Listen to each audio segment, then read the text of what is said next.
At the time of recording this, Alien Romulus is still in theaters. My wife and I caught the movie a week or so ago, and we got back into the Alien lore, so much so that we decided to watch the entire franchise. And we started with Prometheus, kind of going in the film's chronological order, then Alien Covenant, and then we had the Alien quadrilogy, Alien, Aliens, Alien 3, and just got done watching Resurrection. We've actually been having a lot of great discussion on the whole Alien franchise, all the lore, all the movies during our live morning show, the Minty Fresh Morning Show. We go live Monday through Friday at 10 a.m. Eastern. So we've been having a lot of fun on there. And they got me looking at my shelves. I know I had some Alien Omnibus somewhere, and thankfully Marvel has reprinted the entire Dark Horse Aliens collection in these 4 volumes. So we're going to take a look at them today. I haven't read all of the material. I read a good chunk of the first and maybe second omnibus when Dark Horse printed their older hardcovers and soft cover trade paperback omnis. So some of this stuff is familiar. Some of this stuff I'm seeing for the first time. I've already gone through it to kind of get ready for this video. Amazing artwork, cool tie-ins that we're going to talk about soon. Let's just jump right into it. All right, before we get into this, I really don't mind plugging these sponsors because it's so relevant to the video. If you're looking for a good place to pick up any of these omnibus, and if you're in the States, check out organicpricebooks.com. Not only do they have heavily discounted omnis in stock, you can pre-order there as well. They have great packaging, fast shipping, and you can save $2 every time by using the code GemMint at checkout. And if you're overseas, if you're in the EU, you got to check out comicsbugle.com. First of all, there's no taxes, import fees, and you get free shipping if you're within the EU.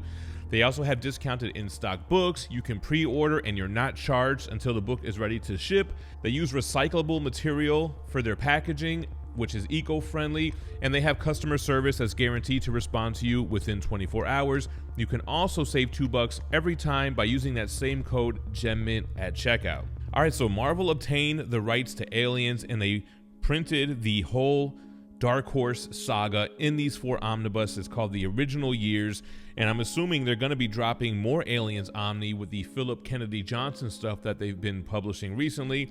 So I've seen the trade paperbacks. I'm sure an omnibus is on the way. So they just called it Aliens. Here's volume 1. Got some xenomorph action on the back. Who will hear you scream? That was the whole thing, right? In space, nobody can hear you scream. The most relentless creatures in all of film spread terror across the galaxy in this hardcover collection of their earliest series, featuring faces both familiar and new.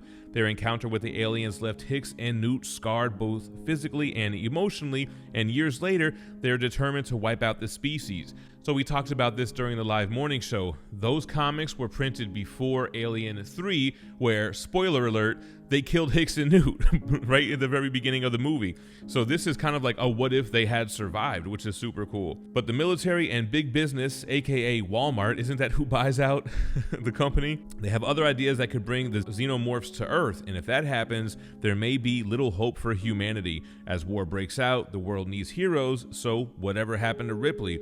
Featuring Colonel Marines, synths, alien queens, and more, these tales build on the lore established in the films and take it in a horrifyingly different direction. Prepare to know fear like never before.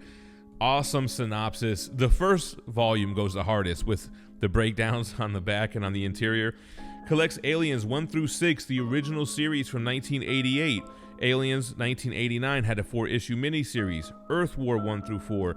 Genocide 1 through 4. Hive 1 through 4. Alien Tribes reads like a novel. It's a novel with a picture on the other page, so that's pretty interesting. You get Newt's Tale 1 through 2, Alien 3 1 through 3, Space Marines 1 through 12, plus material from Dark Horse Presents 24, 42 through 43, and 56. Dark Horse Presents 5th Anniversary Special, and The Insider, issues 14 through 27. They retailed $125. We'll see if that changes as the volumes continue. But again, organic price books, Comics Bugle, you will never pay retail cover price. All right, then on the inside of the dust jacket, they are not like us. They not like us. They not like us. We will never truly understand them. So that's Dr. Wadeslaw Arona from the Theory of Alien Propagation. So 1979, that's when the first movie came out. Terrified moviegoers were introduced to the alien, a creature of unknown origin, evolved to be nature's perfect killing machine. This entity, which would come to be known as a xenomorph, slaughtered the crew of the USCSS Nostromo, leaving resourceful Ellen Ripley as the sole survivor. She's like Akon and Young Jeezy. She returned in 1986 Aliens to wage war on the xenomorphs and their alien queen, alongside allies including Corporal Hicks and a rescued girl named Newt. Then in 1988, the comic book Aliens picked up several years after the movie of the same name, beginning a line of titles that would considerably expand the mythos established on the silver screen. So again, these comics take place after the first two movies, prior to Alien 3, although we do end up catching up to Alien 3 in the comics, which you'll see. Okay, then we also have a salvage crew comes under attack from unstoppable monsters. The Marines call in Hicks to help find and destroy the aliens once and for all, and he enlists the adolescent Newt to join him on his revenge mission. But not everybody wants to kill the xenomorphs, and events are set into motion that will lead first to an outbreak on Earth. I don't think we got that in the movies. At the end of Resurrection, we're on Earth, and we can kind of see that it's destroyed. Even Ron Perlman calls it a shithole. And it's kind of left open-ended. Did humans destroy Earth? Did xenomorphs get to Earth? We don't really know. And when they get to Earth, it leads to an all-out war. Who better to join the fight for the fate of the planet than Ripley? When a new world order emerges, others will vie to harness the xenomorphs to their own ends, including billionaire Daniel Grant and scientist Stanislaw Mayakovsky. But each will learn the hard way that the aliens don't live to serve or provide, they live to kill. This volume collects the first 4 years of Alien comics, which take you to the creature's homeworld, show you how they evolve, and introduce the nightmarish alien queen mother. Plus, the events of Aliens are retold through Newt's eyes, and Ripley's story follows a new path in the adaptation of the 1992 blockbuster Alien 3. So towards the end, it does get to Alien 3. Very cool. So some of the creators, John Arcudi, he's known for Thunderbolts, Doom Patrol, BPRD, Hell on Earth. You got Stephen Grant from Punisher, Punisher War Journal, X-Man, Jerry Prosser, Mike Richardson, Mark Verheiden, Dennis Beavis. I'm probably saying that name wrong. The very talented Kelly Jones, Sam Keith, Mark A. Nelson, Jim Somerville, Christopher Taylor, and Damon Willis. The wraparound covers on all 4 of these hardcovers are just so beautiful. You have this dark, what looks like Ripley and Newt, a little bit grown up here. You got the xenomorph on the left side. Very eerie feeling, just like the movies. We open up to some black cover pages. We've got the alien queen right here. Aliens, the original years. The credits for each issue, and a beautiful table of contents. The issue number, the date it was published, and month, and what page they're on.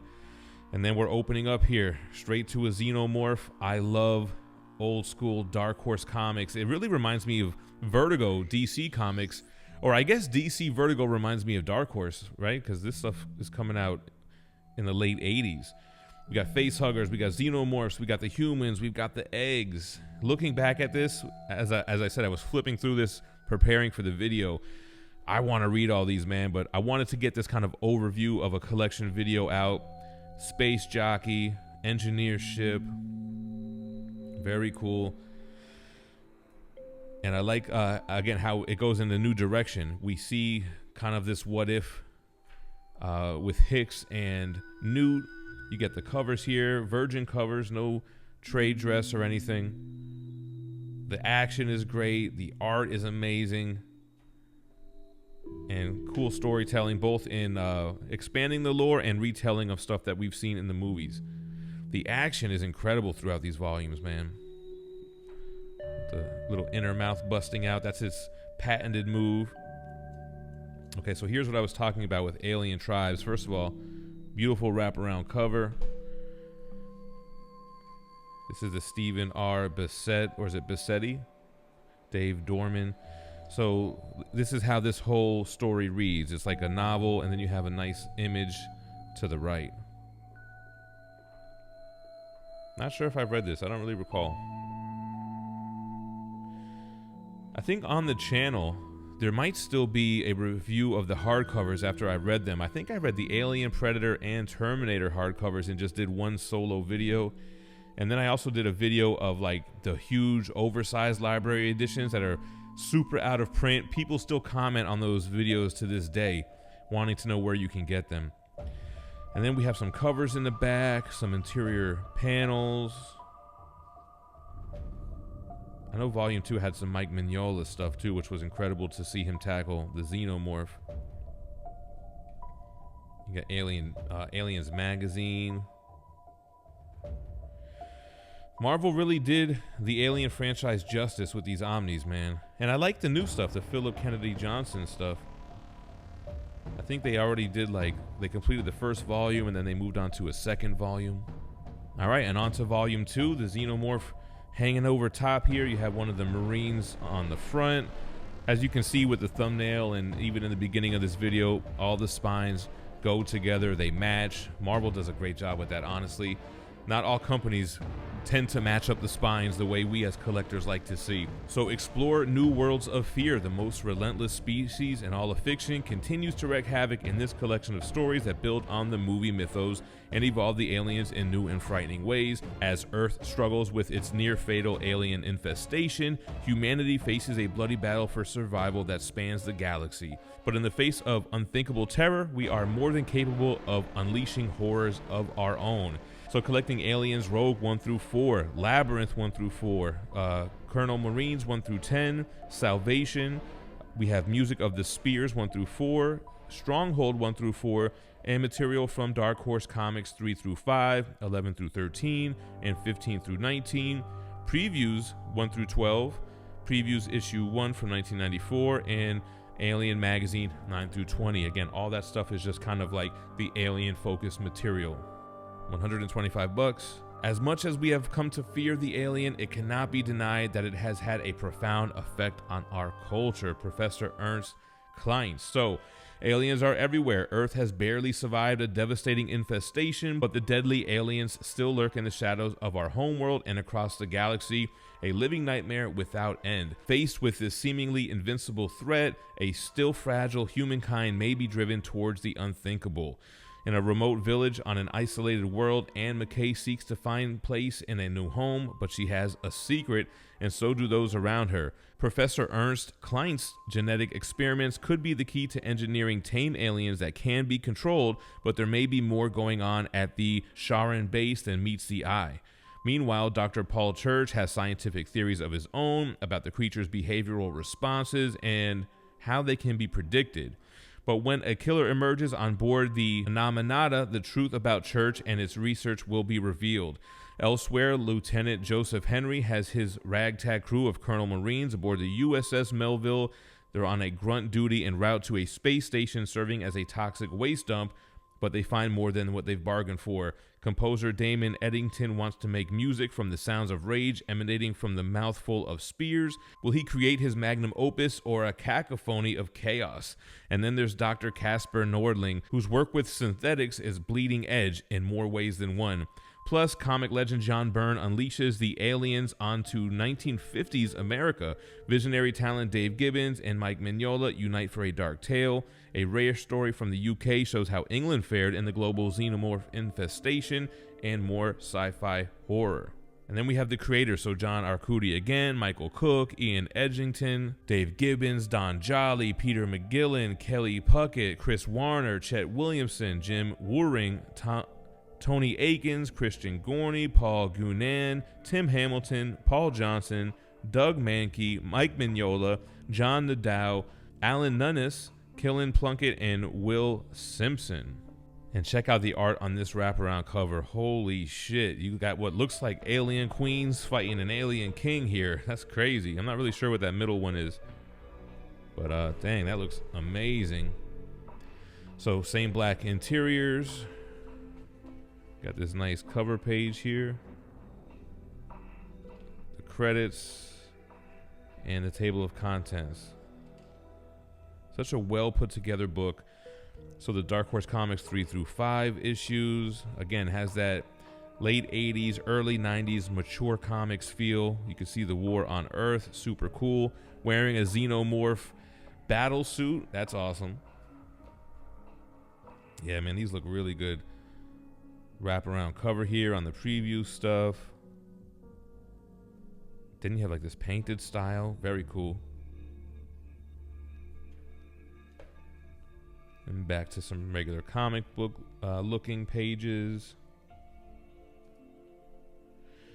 Alien with the acid blood.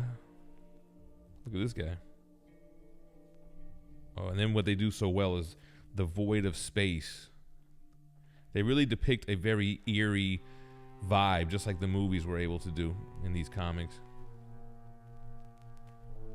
So we got some more Colonel Marine stuff, more Destroyed Earth. This guy's walking into an alien hive.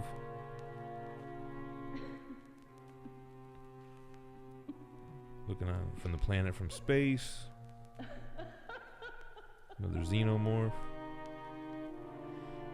Man, it looks action-packed. These look great. All right, so some bonus material in the back here. We have some different covers. Nelson, who we've seen a lot of his stuff in the Marvel trading cards. John Bolton. Let's get to that Mignola alien is crazy. Here goes some Mignola stuff. Very cool. He did these as well. Speaking of trading cards, some alien trading cards. Some cool bonus materials here. More magazine covers. Just the inks by Mike Mignola. And that's it for volume 2. All right, then moving on to volume 3. Xenomorphs on the cover. Again with the same spine. And the back here. More tales of unrelenting horror. So a team of soldiers must reclaim an overrun space station. Bug hunter extraordinaire Herc Mondo returns. An alien stalks a religious settlement with a dark secret. A contaminated xenomorph egg spreads disease and death. A surveyor must determine whether an alien attack is real or if it's all in his head. And a rescue specialist investigates the alien's past. But will a new strike force give mankind a fighting chance? What lurks in the massive and ancient necropolis? And can pirates defeat aliens with a pig? This is collecting Berserker 1 through 4, Mondo Heat, Lovesick, Alien Pig, Special number 1, Havoc 1 through 2, Purge, Acclamy 1 through 3, Alien Resurrection 1 through 2, Aliens Kidnapped 1 through 3, Survival 1 through 3, Glass Corridor. We have Stalker Aliens, Wraith. We have Apocalypse, The Destroying Angels 1 through 4, Xenogenesis 1 through 4, Aliens from 2009 1 through 4, and material from Free Comic Book Day 2009, Aliens plus more. Still $125 cover price. All of the covers on the back. All right, so on this one, let's make some bug juice. Herc Mondo. So brave souls take the fight to the aliens or simply battle to survive in stories of chaos and carnage. The 5-man crew of the Nemesis is a specialist surgical strike team dedicated to killing xenomorphs. But when they land right in the middle of a hive, even they aren't ready for the frenzy. They've got no backup, no cavalry, and virtually no hope, save for one. Slim chance they can make it out alive, if they're willing to make the ultimate sacrifice. The heat is on when mercenary and professional exterminator Herc Mondo takes on a rescue mission in an active volcano. Stitch and his band of space pirates set their sights on the valuable cargo of the crashed vessel, but there's only one problem: the nest of aliens infesting the wreckage. Good thing they have a solution: an adorable pig strapped to a nuclear bomb. When the band of smugglers see the pleasure planet Celeste as the ideal place to unload the alien egg, a world of forbidden delights becomes one of unspeakable horrors. Meanwhile, a geographical surveyor on a remote planet thinks he has the perfect life, a loving wife, a cherished son, everything he could wish for. It sounds like a dream, and that's because the truth is more like a nightmare. A hired killer haunted by his conscience is offered a chance at redemption. Electrothrope seeks the secrets of the universe and the alien's place in it. And in a far future, a powerful strike force goes on the offensive. Plus, we get the official adaptation of the film Alien Resurrection and more tales featuring the Colonel Marines, religious sects, lovesick teens, hired killers, even Vikings, including a special jam story in which an array of acclaimed artists unleash havoc, alien style. So we have John Arcudi as well, but this time we have Tom and Mary Burbaum, Chuck Dixon, Ian Edgington, Henry Gilroy, Justin Green, David Lloyd, Mark Schultz, James Vance, John Wagner, David Wenzel, Jim Woodring, Richard Corbin, Guy Davis, Ronnie Del Carmen, Richard Forges, Flint Henry, Phil Hester, Zach Howard, Francisco Solano Lopez, Paul Mendoza, Dave Ross, Edward Riso, and Doug Wheatley. Very colorful wraparound cover on this one. You have some Colonel Marines. You've got, not sure who the guy in the middle is, but some Xenomorphs to the left. Very dope coloring on that, actually. So they're all pretty uniform as far as the black cover pages. They all have this kind of baby blue ribbon that the pages are, I think, sewn into, they feel like. You have the cover page, the credits, and again, the table of contents. Then we open up to the Mondo Priest Dark Horse Presents. This stuff I definitely have not read, and probably most of Volume 2 I didn't, but man, this guy chopping off Xenomorph's arms, stabbing him in the neck. Got some nice mech suits here. Always with the flames in the Aliens movies. Big ships in outer space. Aliens really have it all, man. Damn, look at this little kind of like biodome. Fighting another alien queen. Very graphic and bloody. You have a semi-wraparound cover here for A Decade of Dark Horse issue 3. Lucky. Kind of interstellar vibes here, playing baseball in this space habitat. Get a little bit of black and white action going on here. Great detail, though. I thought that was Ghost Rider for a second. Continuing on, this looks a little bit Mignola-esque. Again, great action scenes. It feels suspenseful. They did their thing on the Aliens comics. Here's Once in a Lifetime. Again with the space jockey, nod to the first movie, and obviously Prometheus. Very, very cool, y'all. Here's the Xenogenesis. Some great stuff here. Got like a crab mouth Xenomorph. Some bonus material. Oh, this is the, that's a combined cover, so it looks like 3 issues, and that's what they use for the wraparound here. Great cover. Some more pinups from Xenogenesis, 2009 Alien stuff, and that's Volume 3. All right, and Volume 4 has stuff all the way as recent as 2016, and I think Marvel would have gotten the rights shortly after that, but we'll double check and see on the back. The spine for Volume 4, and the back of the book. So complete your library of classic Aliens terror. When Private Zula Hendricks goes AWOL to defend Earth from the Xenomorphs, she faces demons from her past while fighting for her future. Engineering Officer Wassie something must use all available tools to survive an attack by the deadliest creature known to man. As their colony is evacuated, all that 12-year-old Maxon and his mom have to do is make it to the spaceport. But between them and it are, of course, aliens. And Ellen Ripley's daughter Amanda joins the resistance, so that's cool.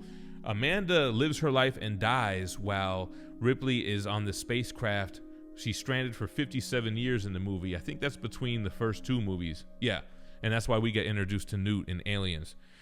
$125 collecting Alien, Fast Track to Heaven, Colonel Marines, No Man Left Behind, Isolation. So this also continues from the video game that everybody keeps telling me to play. It has Aliens Defiance 1 through 12, Dead Orbit 1 through 4, Dust to Dust 1 through 4, Resistance 1 through 4, Rescue 1 through 4, Alien the Original Screenplay 1 through 5, William Gibson's Alien 3, the Unproduced Screenplay 1 through 5, and material from Dark Horse Presents issues 12 through 17, and Free Comic Book Day 2016 Aliens. First the Marines broke my back, then my spirit. Not that I didn't fight back, I'll always fight back. Little quote there from Zula Hendricks. So the horror is unrelenting in this 4th and final volume, filled with original tales and graphic adaptations. The Colonel Marine Private First Class Zula Hendricks stars in an epic tale of defiance, forced to question her choices and her loyalties when an insidious species is discovered on a derelict hauler, the Europo. Together with a synthetic named Davis, who has resisted his programming for a mission of his own, Hendricks must break protocol, turn against her fellow Marines, and risk being branded a traitor in a bid to eradicate the aliens. When a terrible accident strikes a remote space station, the Spectaria, the crew is left with limited resources and even less hope of survival. The resourceful engineering officer Wassey, yeah, thank God he's got a nickname, will have to use all of his tricks to get out of this one alive. Elsewhere, Anne Kriegar and her young son Maxon awake to the sound of gunfire in the Toronto colony of LV-871. As evacuations begin, they face a shared nightmare as the ship should carry them to salvation becomes a death trap from which escape seems impossible. Continuing the story from the Alien Isolation video game, Amanda Ripley, daughter of Ellen, and a battle-hardened friend take on the Weyland-Yutani in a bid to expose the atrocities of the corporation's sinister bioweapons program. But who else will join their resistance, and what will be its fate? Plus, discover how cinematic history could have been different with adaptations of the original screenplay that ultimately became the movie Alien, and the unproduced script for Alien 3, and more terrifying stories from some of the industry's top talent. So Dan Abnett joins here, known for Warhammer 40k novels and comic book adaptations, plus Guardians of the Galaxy. They basically used his treatment for the film. You got Johnny Christmas, Gabriel Hardman, Dion Lay, John Layman, Cristano Ciaxis, Liam Sharp. Liam Sharp is a great talent too. James Stacco, Joshua Williamson, great writer. I actually met him in San Diego. Brian Wood, Guilherme Balbi, Tony Presini, Riccardo Bercielli, Robert Carey, Henry Flynn, Eduardo Francisco, Tristan Jones, the talented Sam Keith, Kieran McKeown, Patrick Reynolds, and Stephen Thompson. Nothing too flashy on this hardcover, just showing us the empty vastness of space with a space station, a planet in the background, and what looks like a severed head. Pieces of the ship going into the nothingness, into the void. All right, so black cover pages. Nice little pin up there. The credits. Table of contents. Here's the Fast Track to Heaven. Great artwork. I feel like that's Liam Sharp. I'm not really sure, though. Liam Sharp has a painted style, but he also does non-painted artwork as well, so you never know with this guy. So the last stuff that Dark Horse produced from Aliens, here's the Isolation video game. I gotta live stream the Isolation stuff. I hear it's scary. You're gonna see Gem get jump scared. I think a lot of people would be here for that. I don't like to be scared is the thing too. All right, so you got some face huggers. I would really love to read this, but I don't know how many people would be interested in like volumes one at a time after reading it, going through the issues, you know, most of the issues. I guess leave me a comment if that's something you'd want to see. But they really capture everything that makes the movies great. The horror of the aliens, the action, the space stuff, the human interactions. And again, like it said, man, not only retelling some of the movies, but going in directions that the movies didn't go into. Here's Dust to Dust, issue 4. Paneling with no dialogue. We're on a planet here. I love how they give us all the virgin covers prior to the issues. I'm a fan of that. I actually would rather have the trade dress though, because I want to kind of feel like I have the comic book, but it's still cool to have the virgin covers as well. So we're getting more modern here. I feel like the Marvel Philip Kennedy Johnson run, that might have been 2018, maybe 2019 or something like that. So shortly after they got the rights, we do have some cover treatments in the back here. Carlos de Yanda, Tristan Jones. Just to give you a look at some. So very cool, guys. Let me know what you guys think about the Alien Omnibus volumes 1 through 4. The fact that Marvel published all of the material, and again, they might have already announced the Marvel Aliens Omnibus stuff. They have the material for it, I'm sure. But appreciate you guys watching. As always, stay minty fresh. Peace.